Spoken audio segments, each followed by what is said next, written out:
over there in the corner. Dude, a fucking plane just crashed in front of our ops. The FAA says a private plane crashed during takeoff near the rental car area, killing 2 people. So if you guys don't know, we worked at an airport. We worked together for like, we even last a full year. Yeah, a couple months maybe. So I was a ramp agent, so I was mostly handling bags, and you were operations agent. So you were kind of handling the technical side of the operation there, telling planes where to go, communication with the captains. What's like a crazy story that like we could talk about that we both are familiar with? But this one happens to be a crazy one where there's different points of views because you were all up in the action. Yeah, I was. Let me see. Let me tell you what I remember. Let me see what we got. Yeah, Dude, a fucking plane just crashed in front of our ops. See, that day it was don't remember what the weather was like. Remember we had just gone over like a morning rush.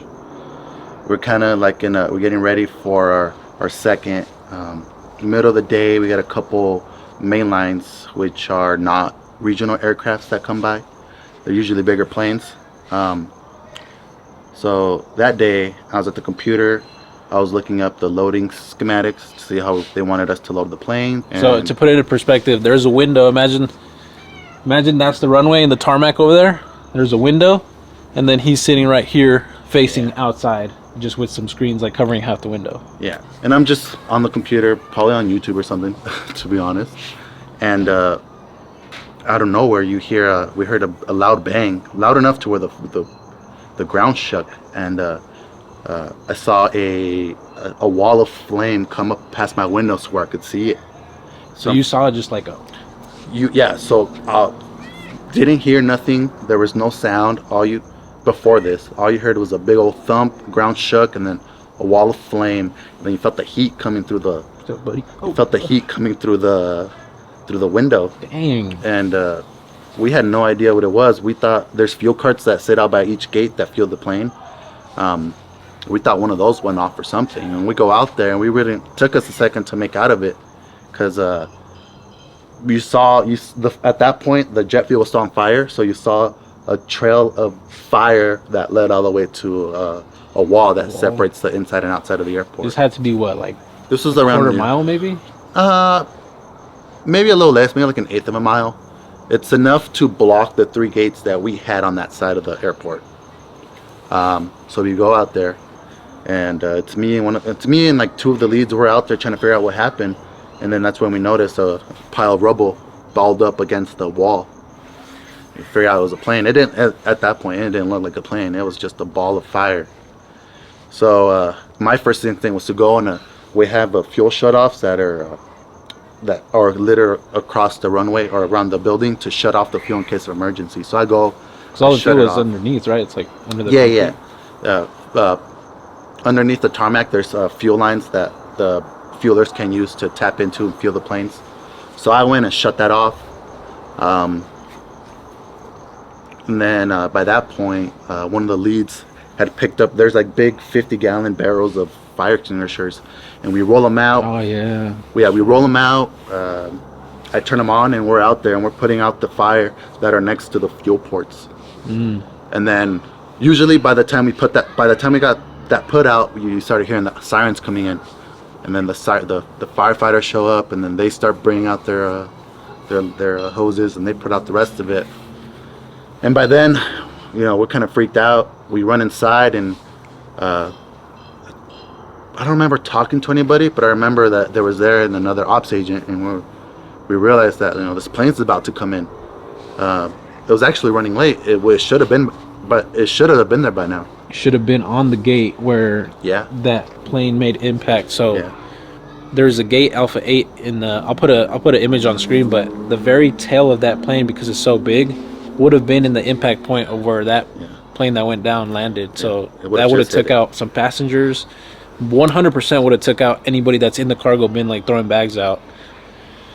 Yeah. So after the firefighters came in, you guys just let them do their thing, and after that we kind of stepped back, and we're trying to collect ourselves. At that point, since I was running operations, we had to figure out what we were going to do with these planes. Where there's 3 mainlands that come in around that time, And so at that point, I got on the phone with dispatch. I told them, hey, we had an emergency. Let the pilots know to go to this other gate. There's like a community gate that we can use in case of emergencies. And there was three planes I had to wait back to back while we got rid of one and then pushed it back, and then the next plane came in. So that day was full of delays, and it took a lot of. At that point, we're on the phone and just warning everyone's like, hey, be patient with us. We're working out of one gate. We had an emergency happen. Probably took a few hours for everything to calm down. Once the rush was out of there, the evening crew started coming in, so it kind of took a little bit of load off of us. And so Ivan, I probably already showed the clip on screen, but Ivan is the one that took that clip. I think there was two of them. I think I have one of them, but you can see just how crazy, like how dark the smoke cloud was, and like the fuel. And I remember I wasn't even working that day, but I was still kind of like new-ish to the team, so I think I had to bring some paperwork in or something like that. So I came around that time, like right after it happened, as they were like finishing putting off the plane, or putting the plane out.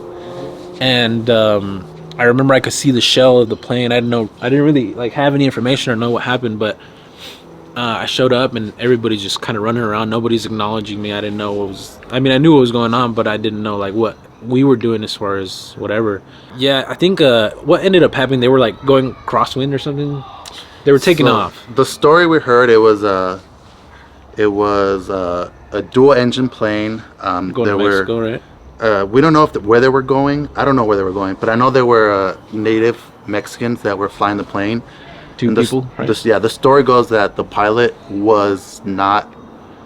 wasn't certified in dual engine planes. He was a single engine license. And the story goes that, they hit a crosswind and he just didn't know how to control it. One of the engines, because he just wasn't experienced with the aircraft.